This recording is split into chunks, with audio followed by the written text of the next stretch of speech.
बिल्कुल। पर मुझे ऐसा लगता है सर कि वो उतना आसान नहीं होता है। भाई अगर स्ट्रेस आप अपने अपनों से आपको मिल रहा है या आप उनसे कर रहे हैं, तो अगर आप उनसे संबंधित है तो आप उनको दूर नहीं कर सकते। आप पर्टिकुलर उस स्थिति से आप नहीं कर सकते। हमको वो भी मैनेज करना है, ये भी मैनेज करना, अपना मानसिक स्तर भी मैनेज करते हुए सारी चीज। भाई अगर आप यहाँ पर इतने लोग बैठे हैं तो कहीं ना कहीं आपने अपना पारिवारिक भी स्तर भी मैनेज करके आए हैं। महिलाएं भी बैठी हैं, उन्होंने उनको तो और मल्टीपल टारगेट्स होते हैं। भाई बच्चों को भी संभालना है, घर भी देखना है, पढ़ाई भी, नौकरी भी, और साथ साथ में यहाँ पे परिचर्चा का हिस्सा भी बनना है। तो सभी लोगों के लिए ये चीज़ है कि अगर आपके पास स्ट्रेस है और आप उसको कम करना चाहते हैं तो सबसे पहले अपने कारण को, बिल्कुल आपने किया, कारण को अलग करिए, लेकिन उन कारणों को आप लिखिए। लिखिए उन कारणों को। क्या कारण है जो मुझे इतना गुस्सा दिला रहा है?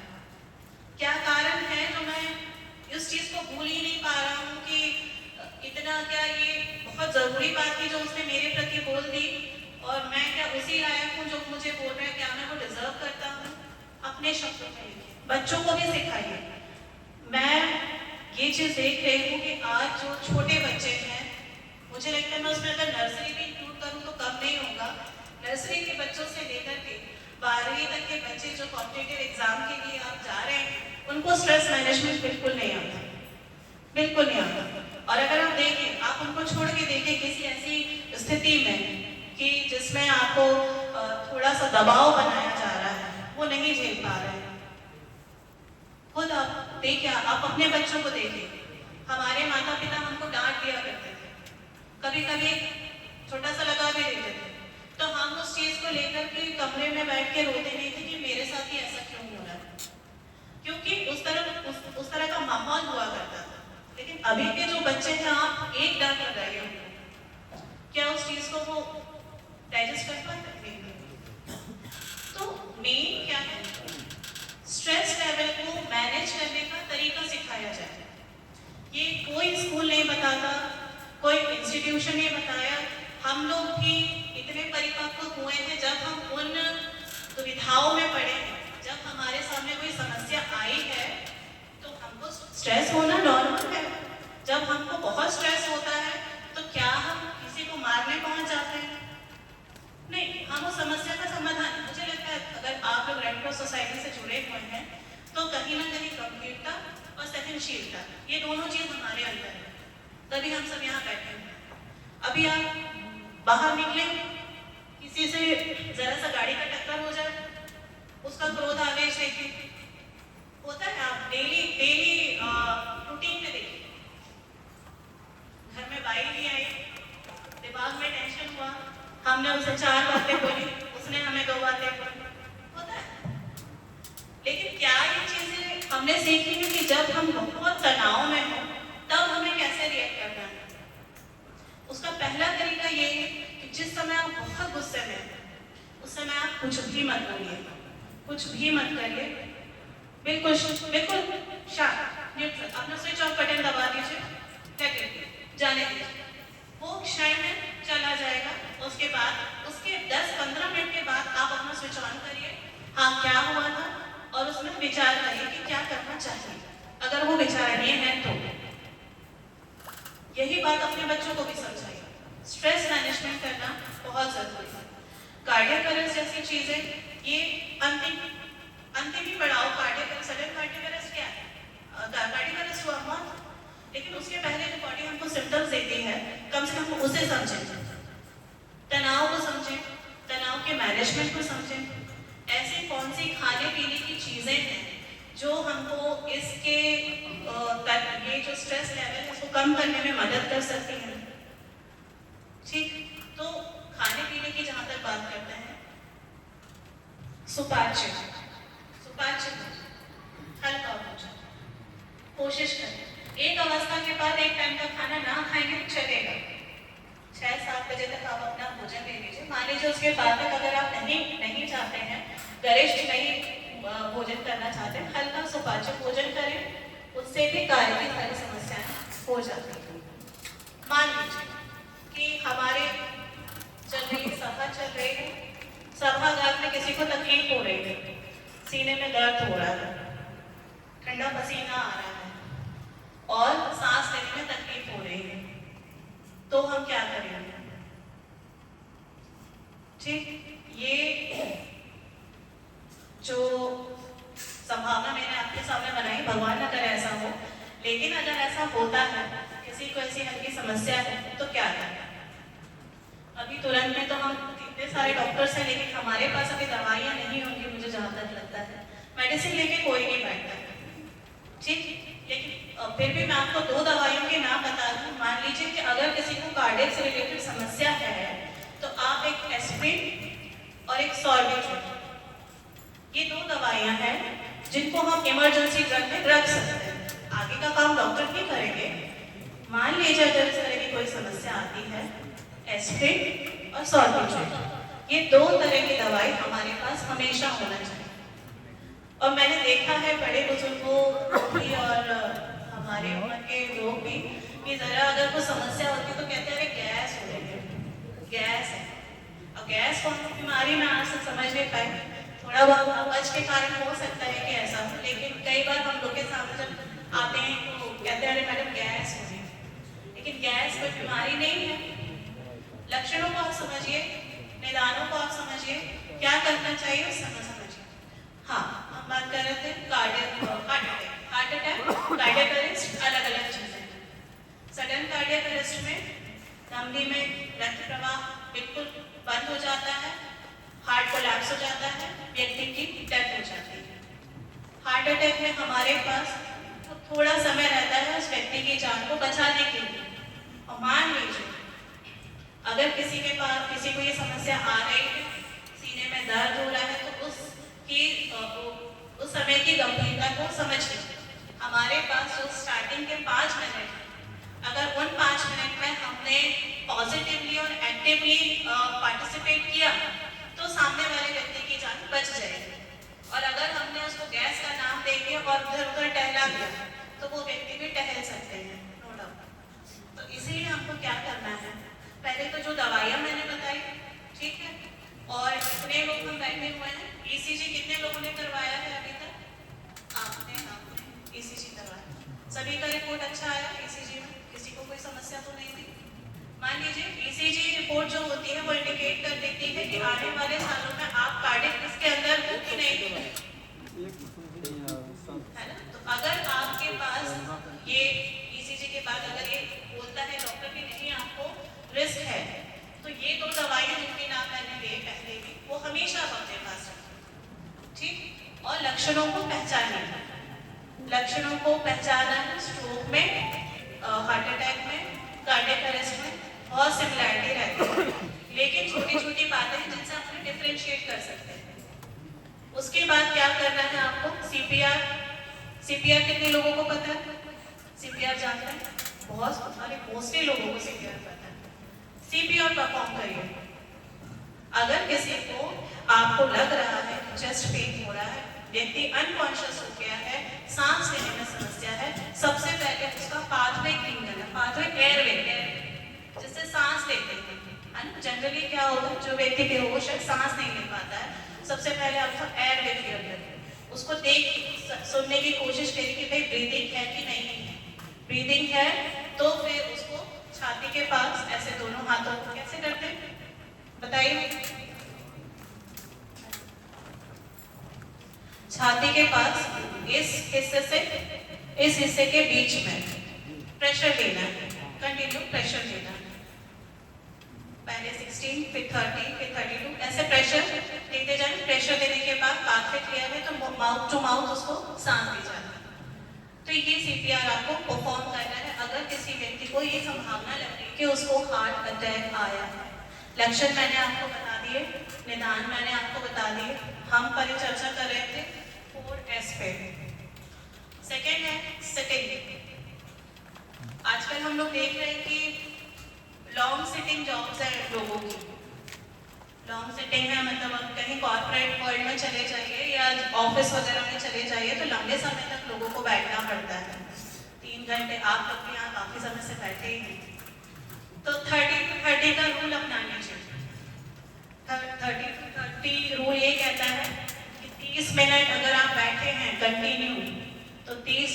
बात करते तो आप अपने हाथ पैरों को स्ट्रेच कीजिए हर आधे घंटे में। अगर आप वहाँ कंटिन्यूसली कॉर्पोरेट शेड्यूल में हैं तो, नहीं भी हैं तो भी, और थोड़ा सा चहलकदमी कर लीजिए। अगर ये पॉसिबल है तो ठीक है, नहीं पॉसिबल है तो भी हर आधे घंटे में अपने शरीर को जगाइए, उठिए, बैठिए, जो आप कर सकते हैं। तो सिटिंग, कंटिन्यूसली सिटिंग भी आजकल बीमारियों की वजह है, बहुत बड़ी वजह है। बैठे भाई 2 चाय ले आओ, लगातार बैठे भाई कुछ खाने को ले आओ। अभी तो दिवाली गई है तो मिठाइयों का तो सीजन ही है, तो मिठाइयाँ ले आओ।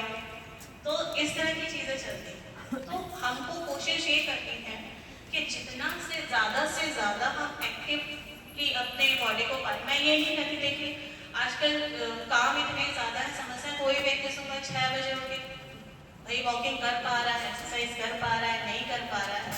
लेकिन आप जो भी काम कर रहे हैं, जो भी काम है आपका, उसमें अपने शरीर को स्थिर मत रखिए। आप घूमिए फिरिए चलिए। अब आजकल तो मोबाइल में एप्लीकेशन आ गए हैं स्टेप्स काउंटिंग के, उसमें एक ना टारगेट बना लीजिए कि 6000 स्टेप्स तो आज मुझे करने हैं। और जब आप 6000 स्टेप का गोल अचीव कर लेंगे ना, उसके बाद आप अपने आप से 10,000 स्टेप्स का गोल उसमें डालेंगे कि आप अब 6,000 बहुत हो गया, अब 10,000 का गोल डालेंगे। छोटी छोटी शुरुआतें हैं, छोटी छोटी चीज़ें हैं, और यही छोटी छोटी चीज़ें हमारे जीवन में बहुत महत्वपूर्ण बदलाव करती हैं। जैसे कि हम बचपन में जब छोटे हुआ करते तो पेरेंट्स डिसिप्लिन के लिए हमको छोटी छोटी चीज़ें बोलते हैं, उठ जाओ, नहा लो, ब्रश कर लो। तब हमको लगता था यार क्या रोज रोज वही एक बात। फिर जब हम बड़े होते हैं हम अपने बच्चों को वही बताते हैं, उठ जाओ, नहा लो, पढ़ाई करो, ब्रश करो, देते हैं ना। तो ये जो छोटी चीज़ें, ये छोटी चीज़ें कही, ये बहुत महत्वपूर्ण चीज़ें हैं।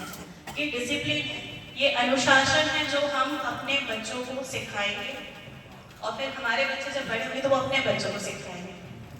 तो इस चीज़ का विशेष ध्यान रखें। कंटिन्यूसली सेटिंग करना है, स्ट्रेस लेवल को मेंटेन करना है, और थर्ड जो कार्डियक रिस्क का सबसे बड़ा फैक्टर है वो है स्लीप। किसको यहाँ नींद की समस्या, नींद नहीं आती है? आपको दिक्कत है क्या? कब से परेशानी है आपको? सबसे बड़ी समस्या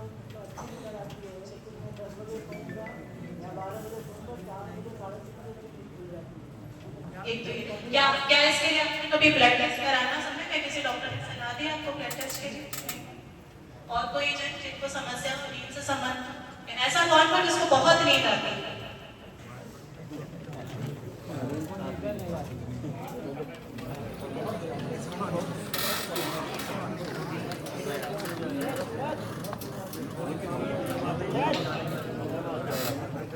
खाने के बाद बच्चों को पढ़ाइए, अपने आप नींद आएगी। समस्या को सर आपको कब से समस्या है? मैडम अगर मैं 10 बजे से ज़्यादा जग जाता हूँ रात्रि में तो फिर नींद मुझे नहीं आती, और वैसे तो यहाँ बैठे बैठे नींद आ जाती है। क्या अभी आपको नींद आ रही है? जी आ रही है। लेकिन 10 बजे के बाद जग गए रात्रि में तो नहीं आती। जी मैं मानती। तो वो आपका स्लीप पैटर्न है, आपके साथ आप इन सब ने जो बताया उनकी समस्या है, आपकी जो है वो स्लीप पैटर्न डिस्टर्ब होने की वजह से है। आपकी समस्या नहीं है, वो अपने आप जैसे ही आप अपने रूटीन सर्कल में आएंगे वो ठीक हो जाएगा। सर की मैं बात करती हूँ, सर कह रहे हैं कि कोवैक्सीन जब से लिया है तब से नींद डिस्टर्ब हो रही है, हो सकता है। आपको मैं सलाह दूंगी सर एक बार एक ब्लड टेस्ट कराइएगा। हमारे शरीर में एक तत्व होता है मैग्नीशियम, जब मैग्नीशियम की कमी होती है तो भी स्लीप साइकिल डिस्टर्ब होता है, और हो सकता है स्लीप साइकिल डिस्टर्ब हो तो आपको एंजाइटी भी बढ़े और दूसरी समस्याएं भी आए। बहुत छोटी सी बात है कि अगर शरीर में जो वाइटल्स हैं, जो तत्व हैं छोटे छोटे, जो ब्लड रिपोर्ट निकलवाते हैं उसमें बहुत सारी चीज़ें होती हैं, बहुत छोटी सी चीज़ है मैग्नीशियम, और उसको मान लीजिए सर अगर आपको ज़्यादा समस्या नहीं है ना, मैग्नीशियम सल्फेट पाउडर भी आता है, उसको पानी में घोलिए और उसमें अपने पैरों को डिप करिए, है ना। बहुत छोटा समाधान है, इसके लिए आपको ज़्यादा डॉक्टर्स के पास जाना ज़्यादा जाने की सब दिक्कत भी नहीं है, मतलब नहीं भी जाए।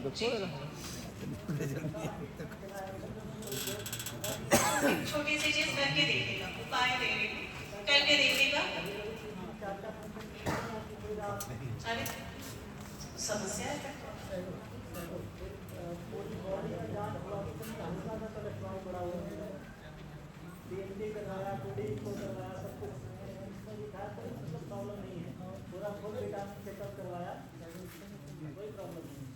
अभी करके देखिएगा, फिर बताइएगा मुझे। बहुत छोटा सा किसी भी केमिस्ट के पास मिल जाएगा। जी जी जी, बहुत इजीली अवेलेबल है, आप उसको लेके देखिए। स्लीप साइकिल इम्प्रूव होगा ही, एंजाइटी। जी जी सर, देखिए कंपनी तो मैं रिकॉल नहीं कर पा रही हूँ, आप मैग्नीशियम सल्फेट बोलेंगे आपको मिल जाएगा। सल्फेट सैचेट में आता है, पाउडर फॉर्म में आता है। घर में किसी कोई बड़ा बुजुर्ग को नींद की समस्या हो रही हो, उसके साथ भी आपको प्रयोगात्मक रूप में इसका कोई नुकसान नहीं, क्योंकि इसको हमको कंज्यूम नहीं करना है। सिर्फ पैरों को आप हमको डुबा के बिठाइए थोड़ी देर के लिए, ठीक हो जाएगा। आप देखेंगे बहुत मैं ये नहीं कह रही हूँ कि बिल्कुल आप एकदम पैर डुबा के आप फटक से सो जाएंगे, नींद आ जाएगी, ऐसा भी नहीं है। समय लगेगा। जैसे जैसे आपके शरीर में मैग्नीशियम की मात्रा बढ़ेगी, आपका स्लीप साइकिल बेटर होगा। जैसे आप 4 घंटे सो पा रहे हैं, आप 5 घंटे की नींद लेंगे, 6 घंटे की नींद लेंगे, फिर अगली बार 7, ऐसे करके धीरे धीरे ठीक होगा, पर होगा। जी कुनकुने पानी में पैर पिए, छोटी सी सलाह दी मैंने आपको। आगे बढ़ते हैं। ज़्यादा नींद आती है। अरे हाँ, वो तो टॉपिक ठीक है। जी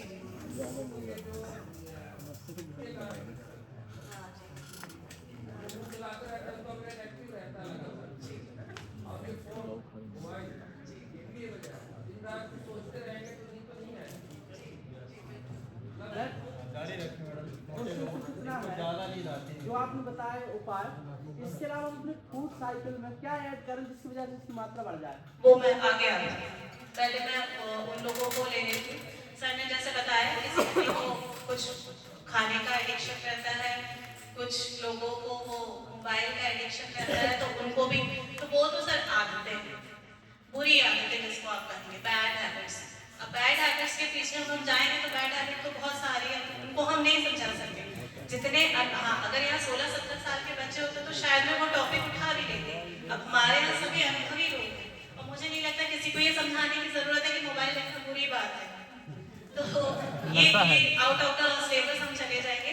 हाँ, लेकिन ये बैड हैबिट्स हैं, और इनको हमारे, अगर आपको स्लीपिंग पैटर्न अपना सॉलिड रखना है कि जब आप चाहें और जितने समय आप अपने आप को ऐसा बनाइए कि जितने अभी अगर आप चाहें तो 2 मिनट में आप सो जाए। वैसे तो कुछ लोगों को नींद आ रही होगी, लेकिन ये ऐसा नहीं करना है। जब हम चाहें उतने ही समय हम सो लें, और जितने समय तक सोना चाहते हैं उतने समय पर उतने ही समय हम उठे जब हम उठना चाह रहे हैं। तो ये एक, इसके लिए भी हमको कुछ एक ऐसे, क्या बोलूँ मैं आपको, गुरु मंत्र दूंगी मैं अभी जी जी। जिनको ज्यादा नींद आ रही है, देखिए ज्यादा नींद आने का एक कारण स्ट्रेस है, बिल्कुल है, थकावट है, क्योंकि महिलाओं की तरफ से ज्यादा नींद आने वाले को ज्यादा हाथ उठे होते हैं, अगर मैं गलत ना हो।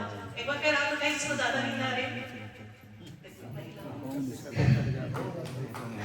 महिलाओं में थोड़ा और थोड़ा सा, तो महिलाओं के साथ समस्या है कि महिलाओं का जो हार्मोनल पैटर्न होता है हर 10 साल में चेंज होता है।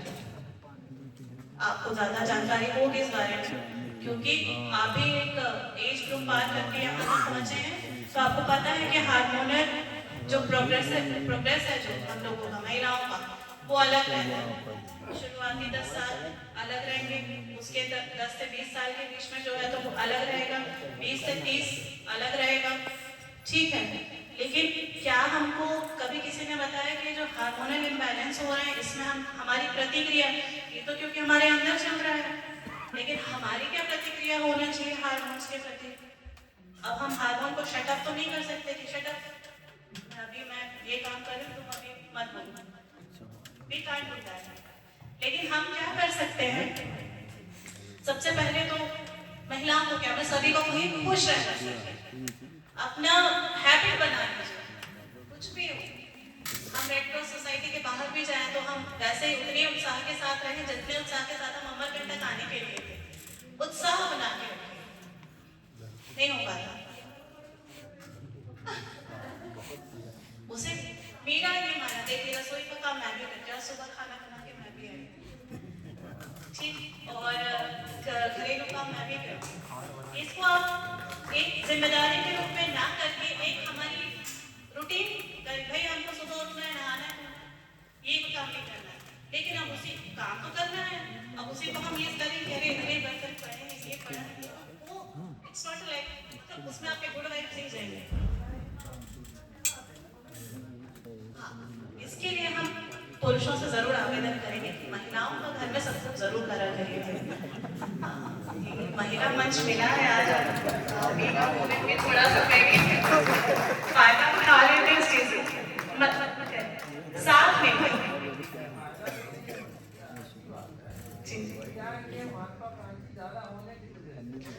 हो सकता है, हो सकता है, लेकिन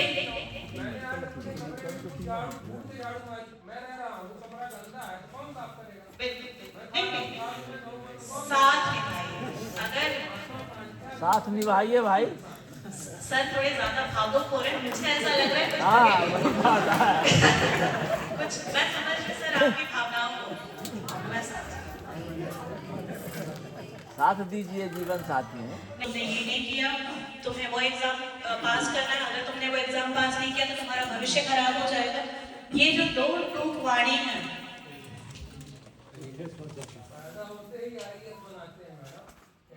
आजकल सर ये बहुत गंभीर। आप में से किसके बच्चे 5 वर्ष तक के हैं? कोई है यहाँ पे 5 वर्ष तक के बच्चे? आपके भी हैं। और 5 से 16 साल तक के बच्चे किसके हैं यहाँ पे? संख्या अधिक है। पहले 0 से 5 तक के बच्चों पे आते हैं। उनके ऊपर उम्मीदों का बोझ ना डालिए। बच्चे अपने आप में ब्लेस्ड होते हैं, और आप अपने डीएनएस में भरोसा रखिए ना। आपने जो आज तक किया है और आगे जो भी करा है आपने अपनी उम्र तक, आप आकलन कर लीजिए कि बच्चा उससे नीचे तो नहीं करेगा, और अगर बच्चे ने मेरे लेवल तक भी कर लिया, बहुत अच्छा किया। आप एक घर में पौधा लाते हैं, आप क्या उसको बोलते हैं तू बड़ा क्यों नहीं हो रहा, बड़ा हो जा, फल क्यों नहीं दे रहा? देख सामने वाले पेड़ ने आम का फल दिया, तुमने क्यों नहीं दिया? क्या होगा उस पेड़ का? क्या होगा बताइए? मुरझा जाएगा, मुरझा जाएगा। आपको प्रैक्टिकल, ये तो मैंने मजाक की बात की, लेकिन सच में आप किसी पेड़ को आप प्लांट करिए और उसको दुर्वचन बोलिए, और एक प्लांट को रखिए, उससे पानी और पोषण दीजिए, देखिए कौन सा पौधा बढ़ता है। बच्चे क्या, बच्चे हमारे लिए वही छोटा पौधा है जिनकी नींव हमने रखी है, और हम उनसे एक्सपेक्ट कर रहे हैं कि मतलब बिल्कुल वो ठीक है। बच्चे के स्वास्थ्य पे ध्यान दीजिए, बच्चे के इम्यून पे ध्यान दीजिए, बच्चे के मानसिक विकास पे ध्यान दीजिए, और फिजिकल से ज्यादा मानसिक विकास पे ध्यान दीजिए। अपने संस्कारों से पोषित करिए, अपनी नींव से पोषित करिए, घर के बड़े बुजुर्गों के साथ बिठाइए। कैसा बच्चा, कैसे अगर संगत बच्चे की अगर अच्छी है, बच्चा परिवार में पोषित हो रहा है, मुझे बिल्कुल नहीं लगता कि कोई भी बच्चा कभी गलत कदम उठाएगा। अगर उसके पास बात करने के लिए 4 लोग हैं, बच्चों को बात करना सिखाइए। आजकल के बच्चे बात नहीं कर पाते, मन के भेद, पापा ऑफिस से आ रहे हैं, बच्चा मोबाइल में लगा है, पापा बैठे हैं, बच्चा मोबाइल लेके दूसरे कमरे में चला गया। घर में कौन है, घर की, जब हम छोटे थे क्या हमारे दिमाग में ये स्ट्राइक करता था कि मुझे आज पिताजी को फीस के लिए कहना है, मुझे बिल्कुल अच्छा नहीं लग रहा है कि आज मैं उनको पैसों के लिए बोलूंगा, ये विचार आता था हमारे मन में। और हम पहले से इतना पैम्पर कर देंगे बच्चों को, मुंह से बोले बिना उनके सामने चीज ला के रख देंगे, संघर्षों का अनुमान उनको नहीं होगा। उनको डालिए, डेली एक टास्क दीजिए, एक समस्या में फंसाइए, जब वो अंकल से कहना कि ठीक नहीं है, जाओ बोल के आओ। हिचकिचाएगा बच्चा, लेकिन हिम्मत जोड़ के अगर वो सामने वाले अंकल से जाके बोल के आया, 2 बात भी बोला, हमने 5 बात सिखाया, उसने 2 बात भी बोला, उसके अंदर कॉन्फिडेंस कितना इंप्रूव होगा। आप ये देखिए ना, जहां तक उन्होंने केस बताया IIT के स्टूडेंट का, बच्चे को हम सुविधा ला के दिए, बच्चे ने पढ़ाई करी, इत्तेफाक से बच्चा इंटेलिजेंट था, तैयारी करके अपग्रेड हो भी गया, उसको सिखाया, वो पास किया, फर्स्ट नंबर पे आया, फिर पास किया और अव्वल आया। लेकिन क्या उसको कभी पेरेंट्स ने ये बैठ के बताया कि बेटा कभी फेल हो जाओगे तो फिर यही करना है? क्या किसी ने इस चीज की चर्चा करी? दिक्कत ये है कि हम लोगों के बीच में कम्युनिकेशन गैप है, चाहे वो आपका हमारा हो, चाहे वो आपस में हम लोग का हो, चाहे परिवार में हो, चाहे बच्चों का हो। आजकल एक दिक्कत ये भी है कि घर में क्योंकि महंगाई इतनी ज्यादा है, पूंजी लाने के लिए माता पिता दोनों को ही काम करना पड़ रहा है, और उसके बाद भी चीजें पूरी नहीं हो पाती हैं। तो अगर दोनों ही वर्किंग है तो बच्चों को संस्कार कौन दे? क्या केवल माँ की जिम्मेदारी है कि वो संस्कार दे, या केवल पिता की जिम्मेदारी है कि वो उसको? दोनों को नहीं, जो मैंने अभी 10 मिनट पहले कहा था, साथ दीजिए बच्चों का भी, आपको साथ देना। आप उनको कुछ बना नहीं सकते, आप क्या हम में इतनी कैपेबिलिटी है? अगर हम कुछ बना सकते तो अपने आप को ही IAS बना लेते। क्या हम में इतनी कैपेबिलिटी है हम किसी को कुछ बना सके? इतनी क्षमता है हमारे अंदर कितनी कि कल को कोई पड़ोसी का बच्चा लाया, अंकल इसको बढ़िया सा इंजीनियर आज बना दीजिए, क्या कर सकते हैं? ऐसा नहीं कर सकते। हम साथ दे सकते हैं, बच्चे को गाइडेंस दे सकते हैं, सही राह बनवा सकते हैं, संगत दे सकते हैं, अच्छी संगत है। मैं तो कहती हूँ आप लोग सोसाइटी में आते हैं, हम लोग यहाँ इतनी अच्छी अच्छी बातें करते हैं, बच्चों को भी लाइए, बच्चे भी देखें कि हमारे पेरेंट्स क्या कर रहे हैं, किस संस्था से जुड़े हुए हैं और किस संस्था से क्या सेवा भाव ले रहे हैं, क्या नहीं। बच्चों को सेवा भाव सिखाइए। आपने अगर ये 3-4 चीजें बच्चे के अंदर दे दी ना, मैं इस मंच से गारंटी ले रही हूँ कभी बच्चों के साथ कोई दुष्परिणाम आ ही नहीं सकता। और जहाँ तक ये सुसाइडल टेंडेंसी है और आगे की जो भी चर्चाएं हम करेंगे, उसके लिए भी कोई दवाई नहीं है भाई साहब। किसी मार्केट में अगर नेगेटिव ख्याल आ रहे हैं तो उसके लिए कोई भी दवाई मार्केट में उपलब्ध नहीं है। ये जो परिचर्चा है, ये जो कॉन्वर्सेशन है, ये जो कम्युनिकेशन है, एकमात्र यही साधन है। अभी आप और हम सब लोग यहाँ बैठे हुए हैं, अगर ये जो समय है, ये इतना कीमती समय ईश्वर महादेवा के आशीर्वाद से हमें मिला है, यहाँ पर हम लोग बात कर पा रहे हैं, मैं कहाँ से हूँ, आप लोग कहाँ से, इधर अलग अलग क्षेत्रों से आए हैं, लेकिन कहीं ना कहीं कोई कृपा रही होगी जिसकी वजह से हम लोग सब यहाँ एकत्र हुए। और ये परिचर्चा का माध्यम है, इसी माध्यम को आप संगोष्ठी बना करके अपने बच्चों को जरूर दीजिएगा कि वहाँ पे एक आई थी नीली साड़ी पहन के मैडम, वो ऐसा ऐसा बता रही थी, यही करना है। चलिए, ये स्ट्रेस का टॉपिक से बहुत भटक जाते हैं, चले जाते हैं। क्या किसी को अभी और कुछ बोलना है ना? हमारा जो वक्तव्य है, किसी की कोई बच्चे को किस चीज में ज्यादा मजा आ रहा है और उसको नर्चर करिए, उसको पोषित करिए। अगर बच्चा आपका डांस में है फॉर एग्जाम्पल, आप उसको डांसिंग क्लासेस दीजिए, आप उसको बर्डन मत बनाइए। और उसके बाद आप आइए 5 से जो 16 साल तक के बच्चे हैं, उनके लिए भाई communication is the best medicine. बच्चे को अपने से इतना दूर मत करिए कि बच्चे को आपसे ज्यादा इंटरेस्टिंग मोबाइल लगे। बेसिक बात, आजकल मोबाइल में वो सारी चीजें उपलब्ध हैं जो नहीं होना चाहिए। एक अर्ली स्टेज में बच्चे को वो सारी चीजें दिख जाती हैं, देख ली जाती हैं या बता दी जाती हैं सोशल मीडिया के माध्यम से, जो उनके दिमाग में नहीं आना चाहिए। क्या हम उस पर कंट्रोल कर सकते हैं? हम सोशल मीडिया की चीजों को कंट्रोल नहीं कर सकते, हम अपने बच्चे के दिमाग को कंट्रोल कर सकते हैं। अगर आपने वो भी अर्ली स्टेज में किया तो 5 से 12 साल के बीच में आपने उन्हें एक बाउंड्री बता दी कि बेटा ये सही है, ये गलत है, बाउंड्री आपके पास में है, अब आप देखिए कि आपको करना क्या है।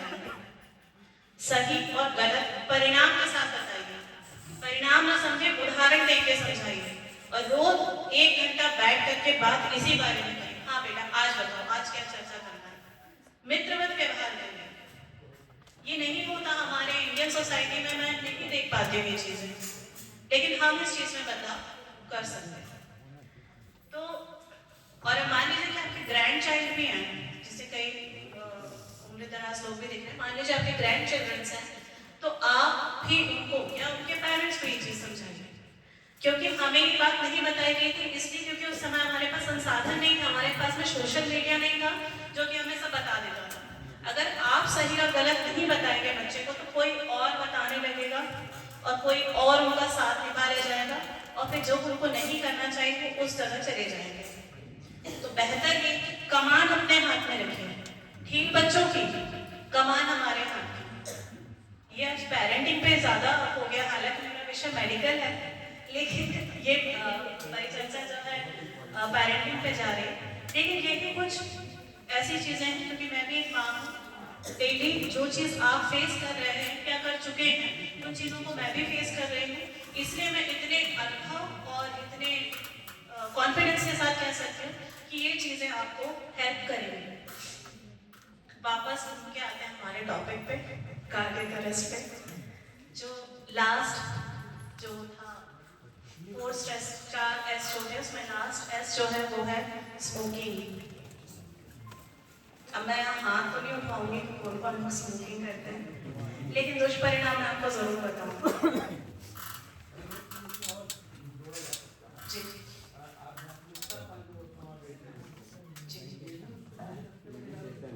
आएंगे सर, आएंगे। अभी ये जो स्मोकिंग वाला है, इसके बाद मैं आपको चारवाक जी से मिलवाऊंगी। चारवाक जी को जानते हैं? चारवाक दर्शन जानते हैं? अभी उसकी चर्चा करेंगे और उसको मेडिकल से कनेक्ट करके और फिर हम आपको बताएंगे कि उसका क्या समय है। सर ले लो ना समय, किसी को कोई बोर तो नहीं होने पे, सब मैं चाहती हूँ सब लोग। जी जी, पिछली बार में मैं मुझे बहुत अच्छा रिस्पॉन्स मिला था सभी का। There is an indication in our smoking packet that smoking is injurious to health. सभी में रहता है, आप थिएटर में जाएंगे वहाँ भी लिखा रहता है smoking is injurious to health. लेकिन करना क्या है? अगर 2 कश मार के हमारा स्ट्रेस कम हो रहा है तो क्या करना, स्मोकिंग चले लो, but it's not like that. आपका एक सिगरेट आपके जीवन के 2 मिनट तो कम कर ही रहा है, if I am not wrong. अब आप अपने कश गिन लीजिए, उस हिसाब से अपना घटाते रहिए अगर आप कैलकुलेशन में अच्छे हैं तो। आप सभी इतने अनुभवी हैं, मुझे नहीं लगता कि उसकी स्मोकिंग की क्या होना है उससे। भाई मैं क्यों बताऊं कि फेफड़े जल जाएंगे, फिर आपको खांसी होगी, फिर उसके बाद आपका और दूसरे दुष्परिणाम निकलेंगे, फिर कैंसर। मुझे नहीं लगता कि कैंसर जैसी बीमारी तक पहुंच जाएंगे फिर और बिस्तर पे डले रहेंगे। क्या मैं क्या बताऊंगी सर कि आपको कोई पानी देने वाला नहीं रहेगा, अस्पताल में जाएंगे तो कीमो लगा के थक जाएंगे। बीमारी ये जो स्मोकिंग गुटखा, इससे जो बीमारियां हो रही है ना सर, आपको कभी देखना हो सर रेड क्रॉस सोसाइटी में एक बार कैंसर वार्ड जरूर घूमकर आइए, घूम के आइए और अपने परिजनों को भी लेकर आइए। डरा नहीं रही, स्थिति देखिए आप। इससे पहले मैं चिरायू मेडिकल कॉलेज भोपाल में पदस्थ थी, 2 साल मैंने कैंसर वार्ड में काम किया, फिर मेरी हिम्मत के वहाँ पे काम करने में। ऐसे ऐसे ऐसे परिस्थितियां कि आप मतलब व्यक्ति शरीर से तो लाचार है, पैसों से भी ऐसा खत्म हो जा रहा है कि उसके पास कोई ऑप्शन ही नहीं बच रहा है कि अब करेगा। ऐसा अच्छा तो बना तो भगवान उठा लो, परिजन ही कह रहे कि भगवान इनको निपटाओ, हम देख लेंगे, हमारा पैसा तो बचे, शरीर तो बचे। अब मैं क्या बताऊं दुष्परिणाम स्मोकिंग के, बताइए। यहाँ तक तो बात हो ही गई, बाकी आप सब समझदार हैं। चलिए हम चारवाक